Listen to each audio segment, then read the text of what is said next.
For over 25 years, I've driven nearly every day past the site of the first capital of French Louisiana. And for those who aren't familiar with it, it's not located in the state of Louisiana, but instead to the east, in, say it isn't so, the state of Alabama. And if you've heard of and visited the city of Mobile, the original settlement and first capital, Old Mobile, is about 27 miles to the north of the current city. And some claim it was here that the legendary Madame Langlois quelled an uprising of 23 angry pelican girls in the Petticoat Rebellion. They were revolting over the fact that they had to learn to cook with these native indigenous ingredients of the Gulf Coast instead of the ingredients that they were used to in their native France. And in doing so, Madame Langlois essentially created Creole cuisine and opened what many call the first cooking school in North America. So it's actually very fitting that as I drove through the cradle of Creole cuisine on a nearly daily basis that I too embarked upon my own cooking school, albeit on wheels. For it was during this time that I would tune into the weekly lessons of Chef John Folse and Michelle York and their guest on Stirrin It Up, the best tasting food and culture show on the radio. And it was in 2012, in one particular episode, that I first heard of this classic Creole dish with the intriguing name of Daube Glacé. And when Chef John Folse described it as being a beef hogshead cheese, I knew I had to try it. And I'm glad I did. Although it took me 9 years to do it, eventually I found a recipe that I wanted to try, and when I made it, I was hooked. And it has since become part of our family Christmas and New Year's celebrations. So if you want to find out about the history and how to make this dish, stay tuned.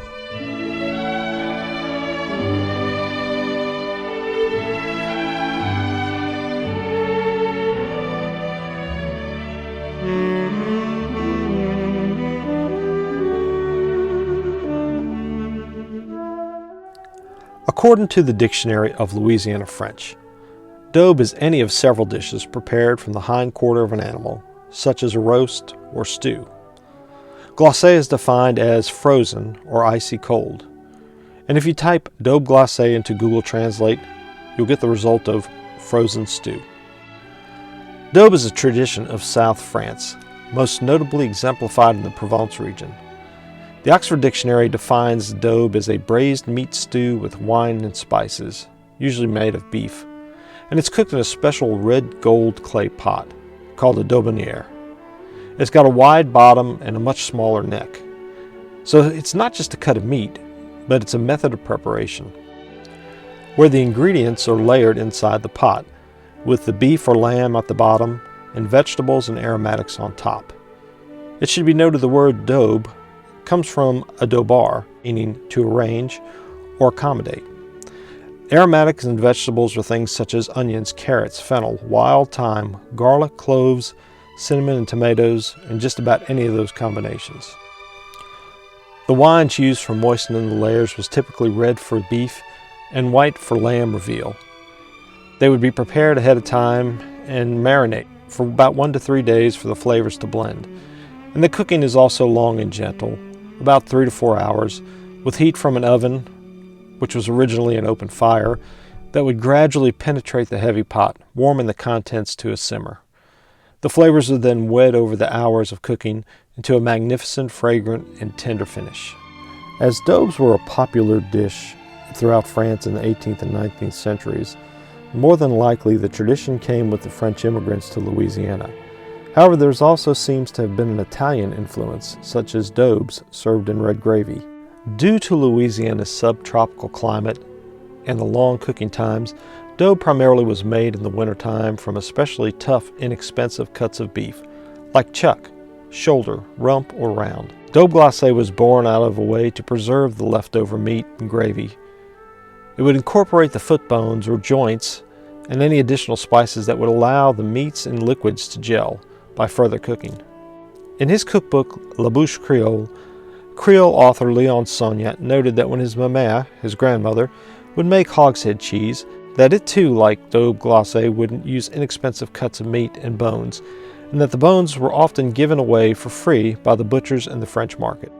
Daube Glacé would have traditionally been found in the private settings of homes, that is, was rarely seen on restaurant menus, but it makes sense due to the long cooking and processing times and the heat requirements to put in to make such a dish. Thus it was hidden in homes of economical Creole cooks. It became part of brunches and luncheon menus primarily as hors d'oeuvres and finger foods, and similarly, due to the large yields, would have been available and popular during winter celebrations such as Thanksgiving, Christmas, Réveillon, New Year's, and Carnival season. Due to the greater variety of meats found in the French market, it appears this dish was more likely prepared by Creole women of African and European ancestry versus, say, women on the Cajun prairies and swamplands. Despite being rarely seen outside the private homes, it could be purchased at times at places like Arnaud's, Toup's Meadery, and Langenstein's. This 1909 New Orleans item ad for the elite delicatessen, boasting of their cold storage system, is a perfect example of how at times Daube Glacé was available to be purchased from outside the home. Daube Glacé has been documented in various New Orleans newspapers and books for over 200 years. Some memorable examples have been included. The Louisiana Gazette mentions Daubes in two articles, one in 1821 and another in 1824. The Times-Picayune in 1885 notes that Daubes were listed as part of a luncheon menu for ladies at a confectioner's shop. Then in 1885 we see the publishing of two Creole cookbooks, La Cuisine Creole by Vlacati O'Hearn, which has a Daube Glacé recipe included, and the Creole Cookery Cookbook by the Christian Women's Exchange, which has a cold beef jelly recipe. The Louisiana Review in 1889 also was one of the first newspapers noted to find a Daube Glacé recipe printed.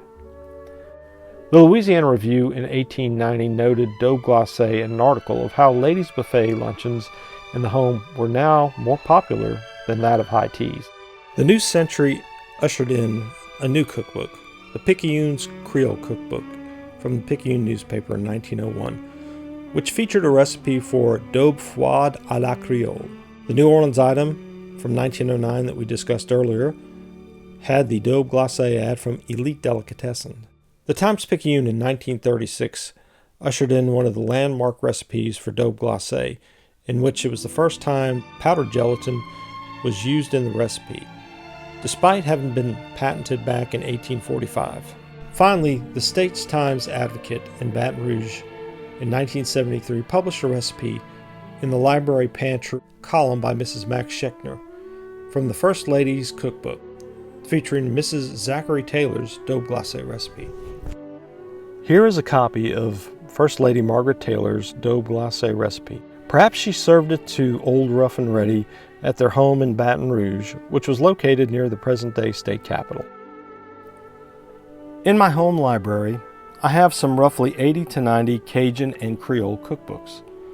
From those, I have found roughly 20 recipes for Daube Glacé. From an informal survey of these recipes, I find the following commonalities. The meat most often called for in these recipes was beef, with the cuts of round and chuck. Salt pork or bacon was also employed to keep these meats moist while cooking, as well as lard and shortening to help brown them.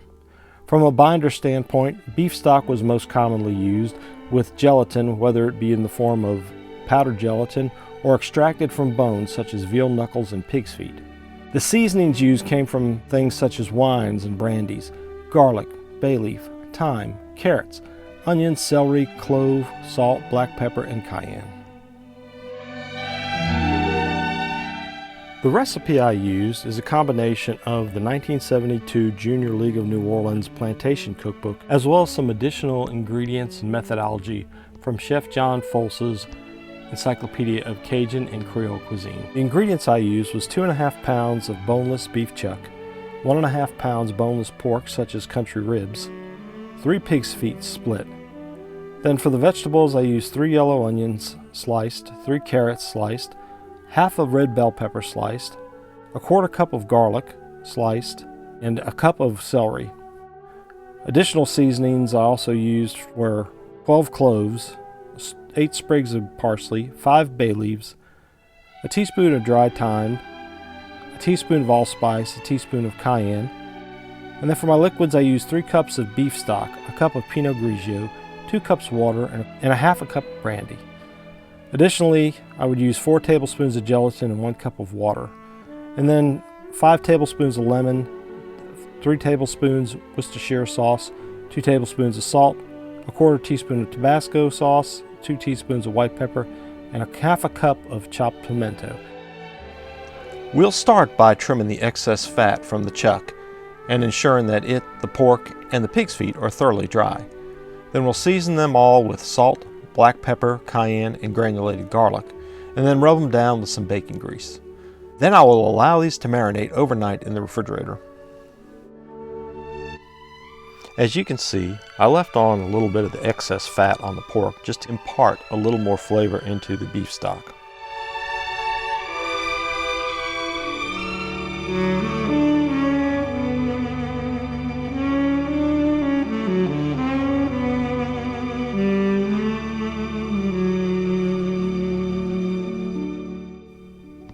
As we look at the sliced pig foot, we see that the bones, the tendons, the skin, these are all good sources for collagen that will go into the stock to make it gel.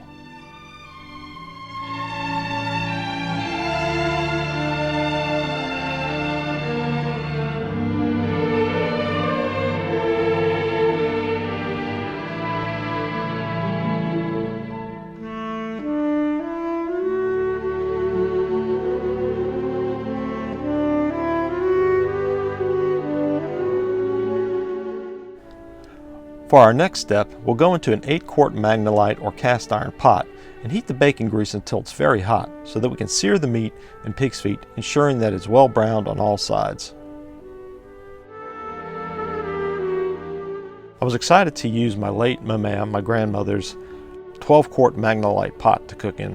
This is the first time that I've used it. It was a vintage 1970s model, and so it was a lot of fun to cook this dish and recall some memories of the many wonderful dishes she would make in this pot.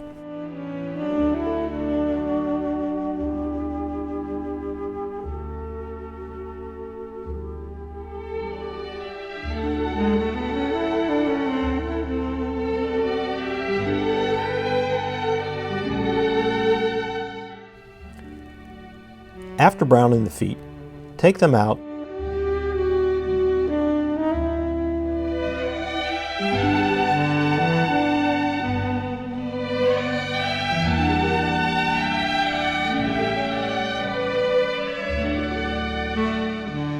and add the sliced onions, carrots, bell peppers, clove, garlic, parsley, bay leaf, thyme, chopped celery, allspice, and cayenne pepper. I like to add the onions first because they'll pick up the brown caramelization from the meats. Then I'll add the rest of the vegetables and let them all kind of saute a bit for just enough time to pick up those flavors and wilt a bit.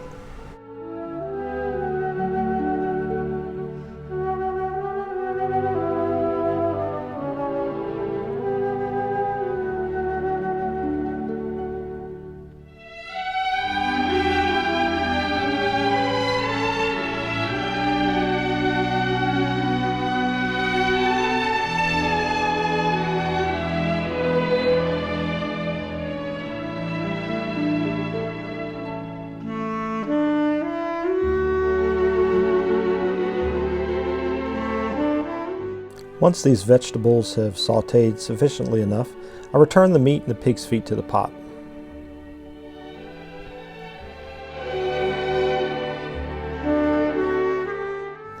Now it's time to pour in the beef stock, Pinot Grigio, water, and brandy.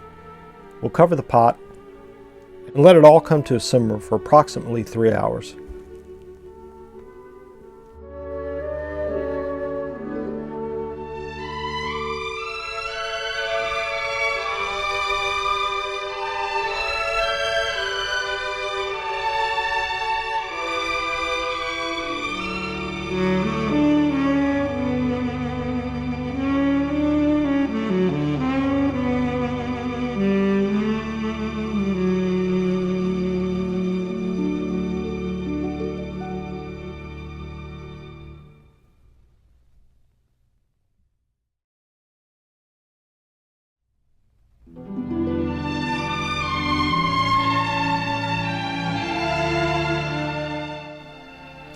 As we get close to the 3-hour time frame, I'll check the meat for the tenderness. You can see here the meat's basically fallen off the roast.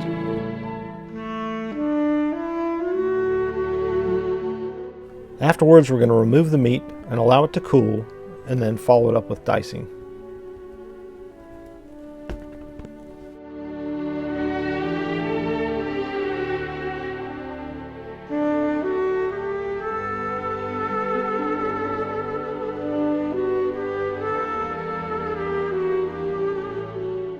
Strain the stock using the combination of a metal sieve, maybe cheesecloth, or a fine metal coffee filter.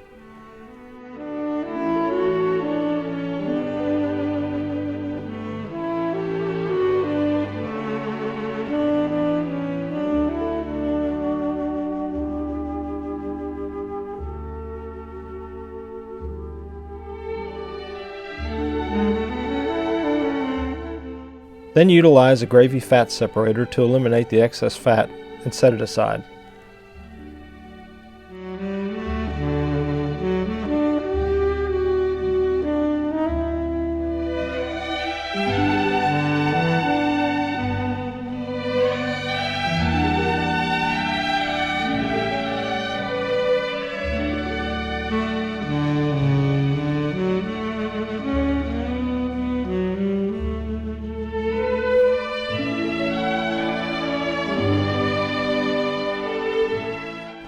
Soften the gelatin in 1 cup of water and then heat until dissolved. We'll then incorporate some lemon juice, Worcestershire sauce, salt, Tabasco, white pepper, pimentos, and dissolved gelatin back into the stock, stirring thoroughly. When you're finished, the stock should have a pronounced salty and peppery flavor, as the meat will absorb the seasonings during the gelling process. Then evenly distribute the diced meat with any reserved carrots, bell peppers, and garlic into 5 oiled mini loaf pans or 2 tureen molds. In this case, I use the reserved separated grease to oil the pans. Then I'll gradually ladle in the seasoned stock over the contents.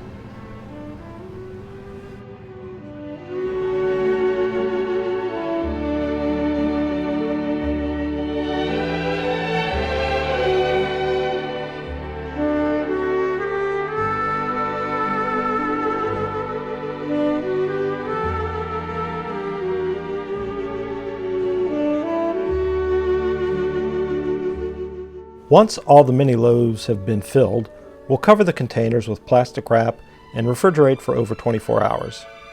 Once jellied, remove any grease from the surface, and then you can unmold the mixture and garnish it with chopped parsley and lemon slices. Slice using a very sharp knife and serve alongside a hearty cracker or French bread croutons. So there you go, folks. What do you think? It's like eating a roast beef po' boy on a cracker. It has all the flavor, all the tenderness of a good roast beef po' boy, but in hors d'oeuvre form. And it makes a wonderful combination to share if you're drinking an old-fashioned or some red wine or some champagne. It really helps bring out the festive atmosphere during the winter months along the Gulf Coast. So please be sure to share this episode with all your Creole cooking loving friends. And if you haven't done so, please subscribe to the David J. Hubbell YouTube channel. And don't forget to hit the bell to be alerted to all upcoming episodes. I appreciate it, and I'll see you on my next cooking adventure.